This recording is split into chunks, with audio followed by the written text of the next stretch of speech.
खिलजी की हवस और जौहर की कहानी भारतीय इतिहास का एक अत्यंत मार्मिक और चर्चित अध्याय है, जो मुख्य रूप से रानी पद्मिनी या पद्मावती और अलाउद्दीन खिलजी से जुड़ी हुई है।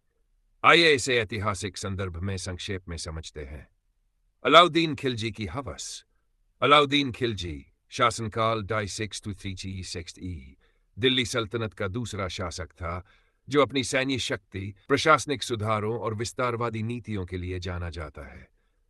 परंतु एक कहानी जिसे लोक कथाओं, काव्य ग्रंथों और बाद की परंपराओं में बार बार दोहराया गया है, वह है उसकी रानी पद्मिनी की सुंदरता पर आसक्ति।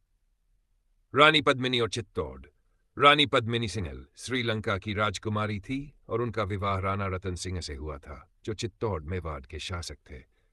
मलिक मोहम्मद जायसी द्वारा रचित पद्मावत नामक सूफी काव्य में यह कथा प्रसिद्ध हुई।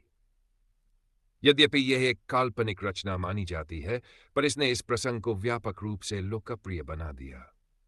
कथित घटना। कहा जाता है कि जब अलाउद्दीन ने रानी पद्मिनी की सुंदरता के बारे में सुना, तो वह उसे प्राप्त करने की लालसा में चित्तौड़ पर चढ़ाई कर देता है। राणा रतन सिंह की हत्या के बाद जब अलाउद्दीन किले में प्रवेश करता है, तब रानी पद्मिनी और कई अन्य राजपूत सत्रियां जौहर कर लेती हैं, यानी अग्निकुंड में कूदकर अपनी आबरू की रक्षा हेतु प्राण त्याग देती है। जौहर जौहर राजपूत सत्रियों की वह परंपरा थी जिसमें वे विदेशी आक्रमणकारियों से अपनी इज्जत बचाने के लिए आत्मदाह कर लेती थी।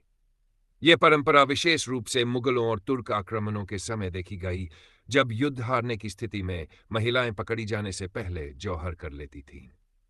ऐतिहासिक सच्चाई। इतिहासकारों के अनुसार पद्मिनी की कथा एक काव्य कथा है और इस पर पूरी तरह ऐतिहासिक सत्यता का दावा नहीं किया जा सकता। लेकिन चित्तौड़ पर अलाउद्दीन का हमला और वहां के नरसंहार एवं संघर्ष ऐतिहासिक रूप से प्रमाणित हैं।